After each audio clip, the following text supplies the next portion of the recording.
Sir जी, बच्चे बहुत बार ऐसा प्रश्न पूछते हैं जो जिसके उत्तर हमें नहीं आते तो क्या करें? ये तो हो गई, अगर आप उन्हें पूछने दें। ये अच्छी बात है कि आपको बच्चे प्रश्न पूछते हैं, क्योंकि उसी टीचर को पूछेंगे जो पूछने देगा। ज़्यादातर स्कूलों में बच्चों की हिम्मत नहीं होती, कुछ नहीं पूछते वो टीचर को। और ख़ासकर ऐसे प्रश्न जो सिलेबस में ना हो, उस पाठ में ना हो, स्पेस ही नहीं है। मतलब बच्चे की हिम्मत ही धीरे-धीरे ख़त्म हो जाती है नए सवाल पूछने की। तो अच्छी क्लास मेरे हिसाब से तो वो होगी जहाँ बच्चे ऐसे-ऐसे सवाल खड़े कर दें कि टीचर्स को तब रिसर्च करनी पड़े।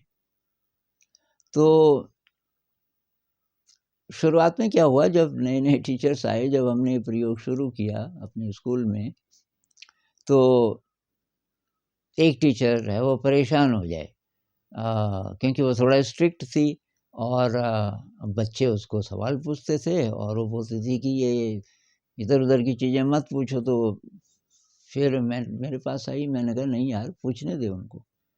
तो अब वो सवाल पूछते हैं कि बेइज़्ज़ती नहीं होती कि मेरे को तो अब आते ही नहीं उसके उत्तर। अरे मैंने कहा बेइज़्ज़ती नहीं, वही तो मौका है। अब हम नया ढूँढेंगे ना कि मैं आपके पास भेज दूँगी बच्चों को। तो मैं उन दिनों स्कूल के चारों तरफ जो ज़मीन थी, मैदान-वैदान थे, वो उसमें बहुत ज़्यादा कहीं पत्थर और कहीं कुछ और कहीं कुछ। तो मुझे शौक भी था पत्थरों के साथ थोड़ा दीवार लगाना वगैरह, कुछ ना कुछ काम करता रहता था। अ, हाथ में कुदाल होती थी और तो एक बच्चा आ गया, वो लाइब्रेरी की क्लास थी, मतलब सारे बच्चे कुछ देर के लिए लाइब्रेरी में थे। तो एक बच्चा मेरे पास आया, कक्षा 5 का था शायद, कि सर जी सूरज है, मैं सोलर सिस्टम पढ़ रहा हूँ, तो सूरज के सबसे नज़दीक तो बुध होता है, उसके बाद शुक्र होता है। मैंने कहा हाँ, कि ज़्यादा गर्म किसको होना चाहिए? मैंने कहा जो नज़दीक है, नज़दीक जो बुध है, शुक्र तो दूसरे नंबर पे है ना, कि हाँ। तो मैंने कहा कि मैंने भी यही सोचा था, उस किताब में लिखा है कि जो बुध है उससे ज़्यादा गर्म शुक्र है, जबकि वो दूसरे नंबर पे है सूरज से। इसका उत्तर बताइए। अब मेरे को तो नहीं था पता, ना ये मुझे बात पता थी कि शुक्र ज़्यादा गर्म है बुध से। मैंने कहा यार मुझे तो नहीं पता।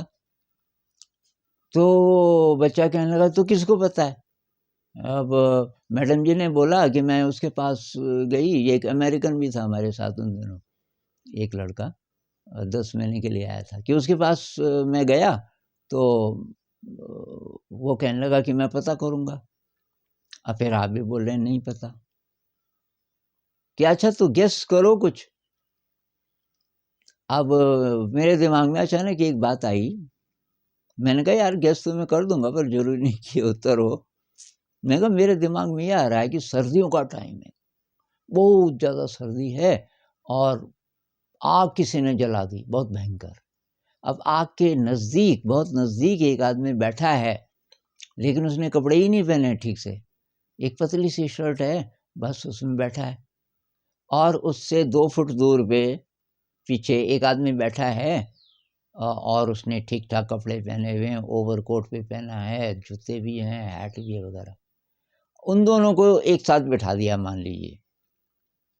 तो 1 घंटे बाद अगर उनको पूछा जाए कि भई ज़्यादा ठीक कंफर्टेबल गर्मी किसको महसूस हो रही और ठंड किसको महसूस हो रही? मैंने कहा बता, कि वो जो नज़दीक है आग के, उसके कपड़े बहुत कम हैं, तो उसको तो वो ठंडी महसूस होगी। तो मैंने कहा ये एक तरीका हो सकता है, एक उत्तर ये हो सकता है। कहने लगा उत्तर कैसे, तो ये क्या मतलब? कपड़े पहने हुए हैं, क्या होता है? मैंने कहा भैया मतलब मुझे नहीं पता, मेरे दिमाग में आया। तो और भी ज़्यादा नाराज़ हो गया मेरे से कि आप मज़ाक भी कर रहे हो, ये विज्ञान है। क्योंकि हम आज़ादी देते थे बच्चों को, तो वो ऐसे-ऐसे वो बोल लेते थे, नाराज़ भी हो जाते थे। चला गया। उसके जाने के कुछ देर बाद ये मेरे दिमाग में घूमता रहा, ये कपड़े वाला। मैंने कहा कपड़े, कपड़े।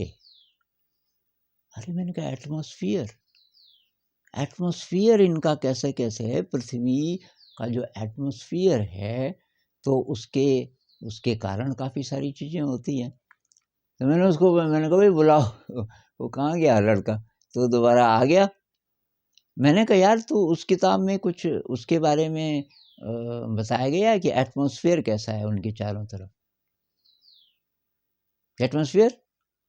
मैंने कहा वायुमंडल जो चारों तरफ होता है, तो शुक्र का कैसा है, बुध का कैसा है, ये पता कर। तो आ गया। उसने कहा कि ये जो बुध है उसका तो लगभग नहीं के बराबर है, और ये जो दूसरे नंबर का है शुक्र, उसका उसका है, उसका वायुमंडल। तो मैंने कहा बस यही उत्तर है, जो वायुमंडल है वो उस गर्मी को पकड़ के रखता है, जैसे कि कपड़े। और इस बेचारे के पास वायुमंडल है ही नहीं, बुध के पास तो गर्मी आ तो रही है बहुत ज़्यादा, पर तुरंत चली भी जा रही है, उसको पकड़ने वाली कोई चीज़ नहीं है। उसके बाद मैं सोचने लगा, अगर ये बच्चा ये सवाल ही न पूछता तो ये इंक्वायरी कहाँ से पैदा होती। मुझे ये भी आश्चर्य हुआ कि ये आया कहाँ से मेरे दिमाग से, ये कपड़े वाला। हालांकि ये मुझे समझ नहीं आया था कि ये इसका उत्तर भी है एक तरीके से।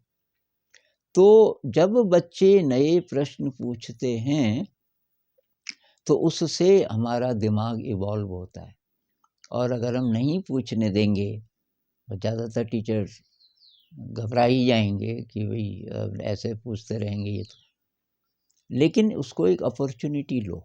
दो चीज़ें हो रही हैं, एक तो बच्चा आज़ाद है और बच्चे का दिमाग ज़्यादा इंक्वायरी कर रहा है, ऐसा दिमाग ज़्यादा क्रिएटिव हो सकता है।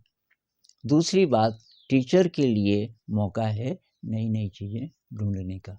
इसलिए बच्चे जब सवाल पूछते हैं तो उनको वेलकम करो।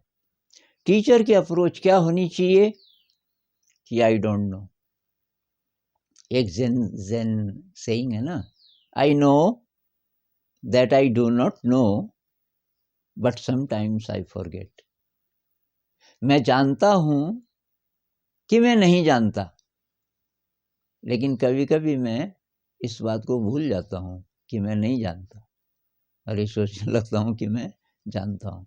जब हम ये सोच कर जाएंगे कि मैं जानता हूँ, हमारा ज़्यादा विकास नहीं होगा और हम बोर होने शुरू होंगे, क्योंकि जिसको तुम जानते हो उसी को रिपीट करोगे ना।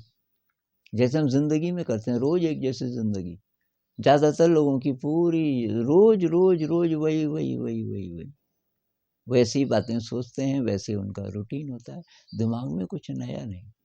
तो ये क्रिएटिविटी कहाँ से, तो इवॉल्व कहाँ से होंगे वो। इसलिए ज़िंदगी बासी हो जाती है, ज़िंदगी में मज़ा नहीं आता। तो आई डोंट नो, ये अप्रोच होनी चाहिए। बहुत सारे सवालों के जवाब में आपको यही बोलना पड़ेगा, आई डोंट नो। आज के वीडियो में ये हमने एक त्रिभुज का किया था, अभी कुछ देर पहले एक बनाया था, जिसमें मैंने बोला कि दो सर्वांग समत्रिभुज हैं और ये इन त्रिभुजों से क्या क्या चीज़ बन सकती है। दो सर्वांग समत्रिभुज हैं तो उससे क्या क्या बन सकता है।